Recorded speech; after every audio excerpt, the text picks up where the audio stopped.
प्रभाग क्रमांक 6 मधील राष्ट्रवादी अजित पवार गट उमेदवार मैनुद्दीन बागवान यांच्या उमेदवारीवर आक्षेप. भाजपचे उमेदवार अल्लाबक्षी गडकरी यांची हरकत. प्रकरण आयुक्तांकडे सादर.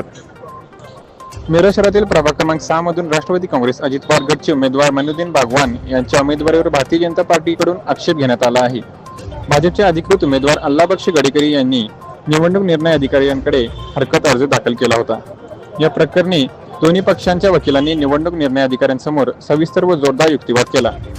भाजपच्या वकिलांनी मांडलेला मुद्दा असा आहे की सांगली मिरज कुपवाड महानगरपालिकेच्या मालकीच्या वाहनाचा कथित गैरवापर केल्याप्रकरणी मैनुद्दीन बागवान यांच्या तत्कालीन उपायुक्त वैभव साबळे यांनी दिनांक 26 डिसेंबर 2024 रोजी नोटीस बजावली होती. या नोटीसीमध्ये बेकायदेशीर वाहन वापर तसेच दंड आकारणी संदर्भात खुलासा मागवण्यात आला होता. भाजपकडून असा आरोप करण्यात आला आहे की या नोटिशीचा उल्लेख उमेदवार मैनुद्दीन बागवान यांनी त्यांच्या प्रतिज्ञापत्रात अथवा उमेदवारी अर्जांमध्ये केलेला नाही. त्यामुळे निवडणूक आयोगाची फसवणूक झाल्याचा दावा करत त्यांनी उमेदवारी रद्द करण्यात यावी अशी मागणी भाजप उमेदवार अल्लाबक्षी गडकरी यांनी केली. दोन्ही बाजूचे युक्तिवाद ऐकून घेतल्यानंतर निवडणूक निर्णय अधिकाऱ्यांनी हा विषय पुढील निर्णयासाठी सांगली मिरज कुपवाड महानगरपालिकेचे आयुक्त सत्यम गांधी यांच्याकडे पाठवला आहे. आता या प्रकरणावर आयुक्तांकडून काय निर्णय होतो याकडे सर्वांचं लक्ष लागलेलं आहे. नमस्कार, मी ॲडव्होकेट अजिंक्य चंद्रशेखर कुलकर्णी. भारतीय जनता पार्टीतर्फे सर्व उमेदवारांची जे ॲडव्होकेसी आहे किंवा सर्व उमेदवारांच्या अनुषंगानं मी वकील म्हणून त्यांचं काम पाहतोय आणि पार्टीनं मला तसा अधिकार दिलेला आहे.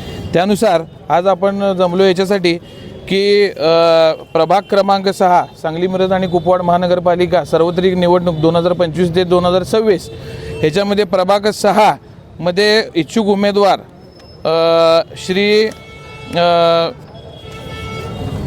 शमशुद्दीन बागवान यांच्याविरुद्ध आम्ही तक्रारी अर्ज दाखल केलेला आहे.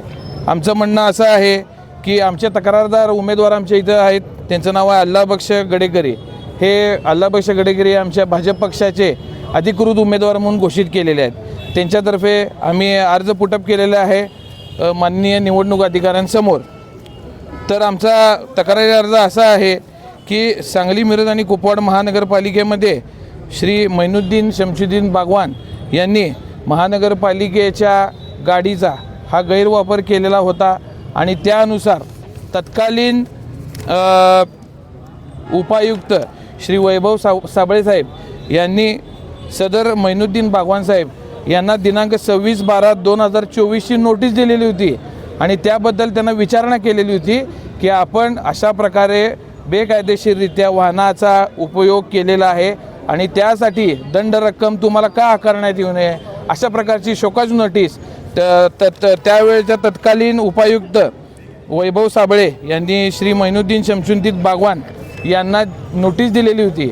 आणि आमचं म्हणणं तेच आहे आजसुद्धा की मैनुद्दीन बागवान साहेब यांनी सदरच्या नोटिसीचा उल्लेख कुठल्याही प्रकारे या प्रतिज्ञापत्रामध्ये किंवा निवडणुकीच्या अर्जामध्ये नमूद केलेला नाही आहे.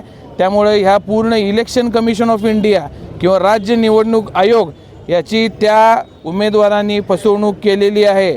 आणि मुळामध्ये आता जो आम्ही तक्रारी अर्ज दिला आहे हा तक्रारी अर्ज आणि त्यांचा उमेदवारी अर्ज हा माननीय निवडणूक अधिकारी माननीय निवडणूक निर्णय अधिकारी यांनी प्रलंबित ठेवलेला आहे. अजूनसुद्धा त्याच्यावर निर्णय झालेला नाही आहे.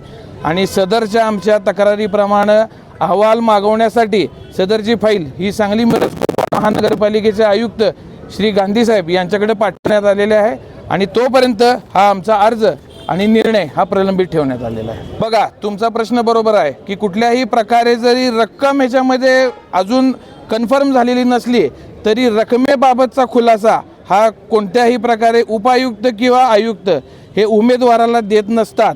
त्यामुळंच या रकमेचा खुलासा होण्यासाठीच ही जी फाईल आहे ती आपण आयुक्त सांगली मिरज कुपवाड महानगरपालिका यांच्याकडं आपण रिपोर्ट घेण्यासाठी माननीय निवडणूक आयोगानं पाठवलेलं आहे. पहिली गोष्ट. दुसरी गोष्ट अशी, जर त्यांना ही नोटीस पोचलेली होती तर त्या नोटिसीचा खुलासा त्यांनी प्रतिज्ञापत्रामध्ये का केला नाही. त्यामुळे हे दोन प्रश्न खूप मोठ्या ऐरणीवर आलेले आहेत. त्यामुळे आमचं म्हणणं असं आहे की हा उमेदवारी अर्ज हा अवैध ठरवण्यात यावा आणि त्यांची उमेदवारी ही रद्द करण्यात यावी.